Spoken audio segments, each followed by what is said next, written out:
मी आशा घेऊन एक जबाबदारी घेऊन मला या जिल्ह्यासाठी काही करायचंय हा एक आशावाद मनामध्ये आहे। मी माझ्या भाषणातही सांगितलं पाण्याचा प्रश्न असेल, सामाजिक प्रश्न असतील, जिल्ह्याचा विकास असेल, त्यासाठी सर्वांचं सहकार्य अपेक्षित आहे असं मी आव्हान सर्वांना केलं। हे एकट्याचं काम नाही, प्रशासन काम करतंय किंवा लोकप्रतिनिधी काम करतोय असं नाही, तर सर्वसामान्यांचा सहभाग त्याच्यात असला पाहिजे ही भूमिका मांडण्याचा मी प्रयत्न केला।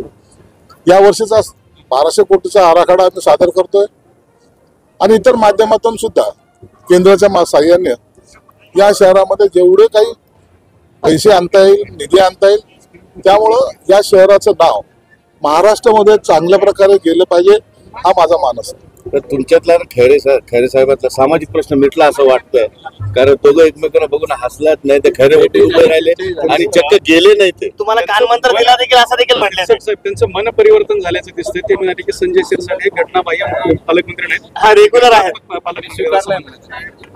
खैरे साहेबांचे जे काही ज्येष्ठ नेते आहेत कदाचित त्यांना माझी भूमिका आवडली असेल। मी अनेक वेळा सांगतो राजकारणामध्ये वैयक्तिक दुश्मनी ठेवण्यापेक्षा हे मतभेद आपले चालत राहतील, परंतु जेव्हा सामाजिक प्रश्न येईल त्या टायमाला सर्वांनी एकत्रित आलं पाहिजे आणि याचं मला वाटतं खैरे साहेबांनी आज प्रत्यय त्यांना आलेला आहे, म्हणून ते आजही झेंडावंदनला होते आणि शेवटपर्यंत बसले, त्यांचे मी आभार मानतो।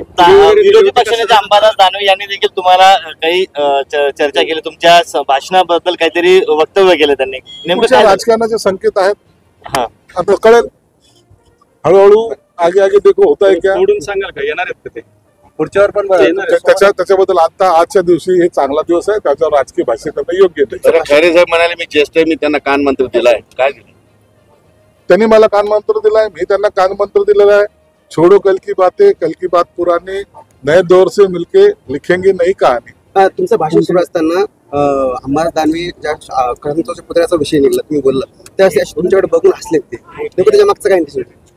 आता का असलं त्याच्याबद्दल मी काय बोलू, असू द्या, काम करा, चांगला रिझल्ट द्या, लोकांना समाधान द्या, तरच तुम्हाला लोक ऍक्सेप्ट करतील, नसता सोहळे होत राहतील, लोक एकदा विसरले का मग नंतर लक्षात ठेवत नाही। काय विकासाचा विषय नाही, या शहराला सर्वात महत्वाचा पाणी पुरवठ्याचा प्रश्न आहे, जिल्ह्याच्या दृष्टिकोनातून आपल्याला रोजगाराचा प्रश्न आहे।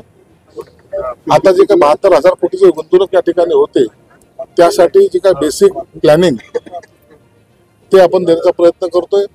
सुविधा युक्त हे शहर असलं पाहिजे, खड्डेयुक्त नाही तर खड्डेमुक्त हे शहर असलं पाहिजे, पाण्याची चांगली सुविधा असली पाहिजे, या सर्व बाबी आम्ही प्रामुख्याने आणि प्राधान्याने घेण्याचा प्रयत्न करतो। पुढील प्रजासत्ताक दिनापर्यंत हा पाण्याचा प्रश्न मिटेल का संभाजीनगर? एप्रिल मध्ये पाणी चालू होईल असा माझा प्रयत्न राहील आणि मी ते 100% करेन। डीपीटीसीची बैठक आहे का, कोणती बैठक कसं असणार आहे? डीपीटीसीची बैठक वादळी ठरेल असं म्हणणं आहे। डीपीटीसी बैठक मी 30 तारखेला घेतोय। आजची जी बैठक आहे त्या प्रत्येक खात्याचा थोडासा आढावा घेऊन त्यांच्याला काही सूचना देण्याचा प्रयत्न करतोय। मी पोलीस कमिशनर साहेबाला बोलवलंय, ग्रामीण एसपीला बोलवलंय, कॉर्पोरेशन कमिशनरला बोलवलंय, सुरक्षिततेचा विषय आहे, गुन्हेगारीचा विषय आहे, कॉर्पोरेशनचे संबंधित काही प्रश्न आहेत, त्यांना त्या सूचना देऊ, त्या पद्धतीने कसं काम करते ते आपण पाहतो। जुन्या निर्णयांबद्दल पण विचारू, जुन्या निर्णयाबद्दल तुम्हाला आजच काही गोष्टी कळतील, मला मिटिंग होऊ द्या, नंतर मी तुम्हाला त्याबद्दल। पालकमंत्री सहसा प्रिंटेड भाषण वाचतात, आम्ही नेहमी इतक्या वर्ष बघितलं, पण आज तुम्ही वाचलं नाही का?